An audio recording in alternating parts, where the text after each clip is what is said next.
University সম্পর্কে এজেন্সিদের দেওয়া কিছু ভুল ধারণা। তো এই বিষয়ে আজকে সুন্দর একটা ধারণা দিতে চেষ্টা করবো। বাংলাদেশি এজেন্সি আসলে ভুল তথ্য দিচ্ছে না সঠিক তথ্য দিচ্ছে, এ সম্পর্কে একটা ক্লিয়ার ধারণা দিতে চেষ্টা করবো। আসসালামু আলাইকুম। আশা করি আপনারা সবাই অনেক ভালো আছেন। আপনাদের দোয়ায় আমি অনেক ভালো আছি। আমি ওমর ফারুক, বর্তমানে নেটন university electrical engineering and automation অধ্যয়নগত অবস্থায় আছি। তো ইউনিভার্সিটি সম্পর্কে এজেন্সিদের দেওয়া কিছু ভুল ধারণা। তো এই বিষয়ে আজকে সুন্দর একটা ধারণা দিতে চেষ্টা করবো। বাংলাদেশি এজেন্সি আসলে ভুল তথ্য দিচ্ছে না সঠিক তথ্য দিচ্ছে, এ সম্পর্কে একটা ক্লিয়ার ধারণা দিতে চেষ্টা করবো। যারা এই চ্যানেলে নতুন হয়ে আছেন অবশ্যই চ্যানেলটি সাবস্ক্রাইব করুন এবং পাশে থাকুন। অবশ্যই একটা লাইক একটা কমেন্ট করুন কী ধরনের ভিডিও চান, ভিডিও ঠিক আছে কিনা সে অবশ্যই জানা যাবে। তো যেটা হচ্ছে, বাংলাদেশের এজেন্সিরা অনেক কিছু হাইড করে, যেটা হচ্ছে university scholarship, university condition, others environment, সব কিছু হচ্ছে এজেন্সি, ম্যাক্সিমাম এজেন্সি হচ্ছে হাইড রাখে।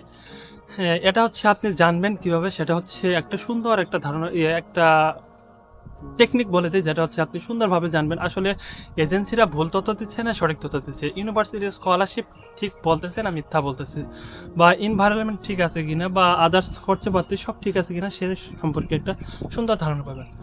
তো যেটা হচ্ছে আপনি যেভাবে ফলো করবেন, আপনি হচ্ছে যে ইউনিভার্সিটি, মানে আপনার অ্যাডমিশন লেটার আসে বা যে ইউনিভার্সিটিতে আপনি যাবেন সেই ইউনিভার্সিটি একটা স্টুডেন্টের সাথে কথা বলবেন যেভাবে হোক। যেমন কথা বলার জন্য ফেসবুকে কয়েকটা গ্রুপ আছে, ইউটিউবে হচ্ছে কিছু ভিডিও দেখবেন। অবশ্যই ইউটিউবে তো এরকম ভিডিও পাবেন না, বাট ফেসবুকে হচ্ছে গ্রুপ আছে অনেক, যেটাতে হচ্ছে আপনি নক দিলে হচ্ছে আপনাকে এই ইউনিভার্সিটি কিছু স্টুডেন্ট পেতে পারেন।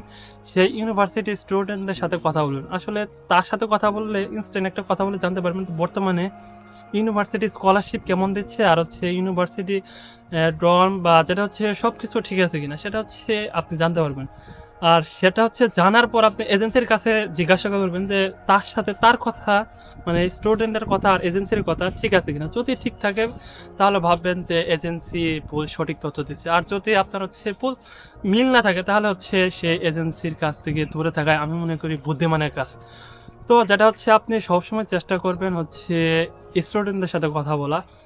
আর এ বিষয় হচ্ছে, আমি বর্তমানে ন্যান্টন ইউনিভার্সিটিতে আছি। তো ন্যান্টন ইউনিভার্সিটি সম্পর্কে যদি জানতে চান অবশ্যই কমেন্টে জানা যাবেন। আমি ন্যান্টন ইউনিভার্সিটিতে আসতে যাচ্ছি, তাহলে আমি যেটা হচ্ছে বর্তমানে ন্যান্টন ইউনিভার্সিটি স্কলারশিপ বা ন্যান্টন ইউনিভার্সিটি সম্পর্কে সুন্দর একটা ধারণা দেওয়া, মানে ধারণা দিতে পারবো। তো এই ক্ষেত্রে আমাদের আরও বড় ভাই আছে, বা আমি যদি কোনো কিছু গ্যাপ, মানে আমার জানা কোনো কিছু গ্যাপ থাকে অবশ্যই বড় ভাইদের কাছে জেনে তারপরে আপনাকে জানাবো। যদি আপনার ন্যান্টন আসে থাকেন অবশ্যই নক দেবেন। আর যেটা হচ্ছে যদি অন্য ইউনিভার্সিটি, যেমন আরও চায়নাতে অনেক ইউনিভার্সিটি আছে যেটা হচ্ছে এজেন্সিরা হচ্ছে আপনার অ্যাডমিশন করায় থাকে। আর ম্যাক্সিমাম এজেন্সিরা হচ্ছে হাইড করে, কারণ আপনারা তো অবশ্যই জানেন যে হচ্ছে কিছু হাইড করে হলেও এজেন্সিদের কিছু স্টুডেন্ট ধরতে হবে, তাদের কিছু ইনকাম করতে হবে। আর এজেন্সিতে তার একটা ব্যবসা হচ্ছে তাদের চালায় যাইতে হবে, কারণ তাদের যদি ব্যবসা অফ হয়ে যায় তারা হচ্ছে ওনাদের হচ্ছে মানে টাকা ইনকাম সোর্সটা অফ হয়ে যাবে। তো সেক্ষেত্রে তারা কিছুটা হাইড রাখবে। সেক্ষেত্রে আপনার আসার পর আপনি যাতে বিপদে না পড়েন সেক্ষেত্রে আপনাকে জেনে শুনে তারপরে আসতে হবে। কারণ বর্তমানে চায়নাতে এবারই বলতে গেলে লাস্ট একটা সুযোগ, যেটা হচ্ছে পরবর্তী 26 সাল থেকে অনেক কঠিন হয়ে যাবে, এটা আমরা সবাই জানি। মানে 25 সাল থেকে কঠিন হওয়ার কথা, এবার একটু কম, বাট 26 সাল থেকে অনেক কঠিন হয়ে যাবে। তো যারা অবশ্যই আসবেন, আসার পূর্বে যে ইউনিভার্সিটিতে আসবেন ওই ইউনিভার্সিটি স্কলারশিপ সম্পর্কে জানার জন্য ওই ইউনিভার্সিটির স্টুডেন্ট আপনি অবশ্যই ধরবেন বা জানবেন, তার কাছ থেকে সঠিক তথ্য নেবেন। যদি না জানেন হয়তো বা আপনি বিপদে পড়তে পারেন। তো সেই ক্ষেত্রে আপনি একটু ভেবে চিনতে তারপর আসবেন। আশা করি এই ভিডিওর মাধ্যমে আপনি বিন্দু পরিমাণ হলেও আপনার উপকার হয়েছে।